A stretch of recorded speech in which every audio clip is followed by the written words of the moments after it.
Magandang umaga po sa inyong lahat. Narito nang lagay nating panahon ngayong araw nga ng Martes, February 20, 2024. Sa ating latest satellite images, patuloy pa rin yung pag-iral ng easterlies o yung hangin nagmumula dito sa karagatang Pasipiko na siyang magdadala ng generally fair weather sa malaking bahagi ng ating bansa. Pero itong bahagi ng Caraga at ng Southern Leyte, inaasahan natin na magkakaroon ng maulap na kalangitan, na may mga pag-ulan or mas malaking tsansa ng kalat-kalat ng mga pag-ulan, pagkilat pagkulog sa araw na ito. Ito ding silangang bahagi ng bansa ay mas malaki yung tsansa makaranas ng mga pagkidlat pagkulog. Sa ngayon, hindi umiiral yung northeast monsoon o amihan. Bagamat inaasahan natin, base sa ating mga pinakahuling datos, na bandang weekend or early next week ay muling babalik yung bugso ng hanging amihan. Samantala, wala pa rin tayong namomonitor na anong mga low pressure area at malit pa yung chance na magkaroon tayo ng bagyo sa loob ng Philippine Area of Responsibility hanggang sa pagtatapos ng linggong ito. Ang hanging amihan ay maaari nating maranasan hanggang mga second o third week ng March. Kadalasan, base sa mga datos din natin, natatapos yung panahon ng amihan mga second week or third week ng Marso. At narito ang ating magiging lagay ng panahon dito sa Luzon. Makikita natin na malaking bahagi ng Luzon ay makararanas ng mga pulupulong pag-ulan, pagkilat, pagkulog. Yung silangang bahagi ng Luzon ay maaring makaranas ng mas malaking tsansa ng mga isolated rain showers and thunderstorms. Medyo mainit at tanghali pa rin ang mararanasan natin dito sa Luzon sa araw na ito. Yung agwat nga ng temperatura sa Lawag, nasa 22 to 31 degrees Celsius hanggang 33 degrees Celsius sa Tuguegarao. Sa Baguio, nasa 26 to 15 degrees Celsius, 15 to 26 degrees Celsius. Sa Metro Manila naman, 23 to 33 degrees Celsius, habang sa Tagaytay, 21 to 31 degrees Celsius. Sa bahagi naman ng Legazpi, nasa 24 to 32 degrees Celsius. Dito naman tayo sa Palawan, Visayas at Mindanao.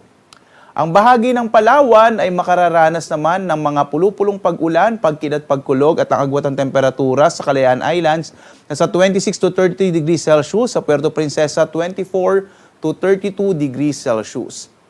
Malaking bahagi din ng Kabisayaan ang makararanas ng mga pulupulong pag-ulan, pagkilat, pagkulog. Yung bahagi ng Southern Leyte ay may tsansa din o mas malaki yung tsansa ng mga kalat-kalat na mga pag-ulan, pagkilat, pagkulog. Agwat ang temperatura sa Iloilo, 25 to 32 degrees Celsius. Sa Cebu naman, 25 to 32 degrees Celsius, habang sa Tacloban na hanggang 31 degrees Celsius.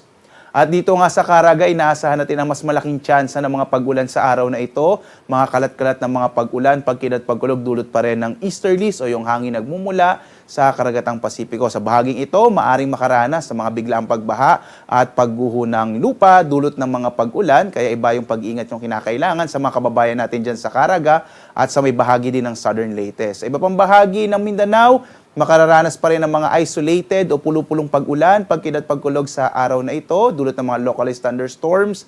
Agwat ng temperatura sa Zamboanga, 24 to 34 degrees Celsius. Sa Cagayan de Oro City, 23 to 31 degrees Celsius, habang sa Davao ay mula 24 to 33 degrees Celsius.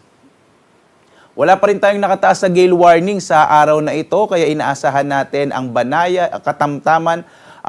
dagat sa katamtaman ng pag-alon ng karagatan at iba yung pag-iingat lamang kapag meron tayong mga thunderstorm na maaaring magpalakas ng alon ng ating karagatan sa mga baybayin ng ating bansa. At narito naman ating inaasahang panahon sa mga susunod na araw. Dito sa Luzon, sa Kamaynilaan, Baguio City at Legazpi City, inaasahan pa rin ito ng mga isolated rain showers and thunderstorms. Ang range ng temperature natin sa Kamaynilaan sa susunod na 3 araw ay mula 23 to 33 degrees Celsius. Sa Baguio City naman ay mula 15 to 26 degrees Celsius, habang sa Legazpi City ay mula 23 to 32 degrees Celsius.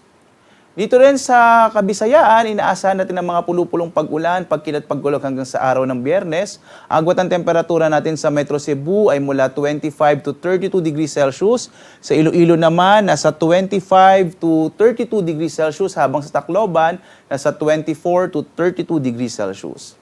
At dito naman sa Mindanao, sa Metro Davao, Cagayan de Oro City at Zamboanga City, inaasahan natin ang mga pulupulong pag-ulan, pagkilat, pagkulog, maaring mainit pa rin yung tanghaling mararanasan sa malaking bahagi ng Mindanao. Yung agwat ang temperatura sa Davao ay mula 25 to 34 degrees Celsius. Dito sa Cagayan de Oro City ay mula 23 to 32 degrees Celsius, habang Zamboanga City ay mula 24 to 34 degrees Celsius. Ang araw natin nagsisikat, ganap na alas 6:18 na umaga at lulubog, ganap na 6:02 ng gabi.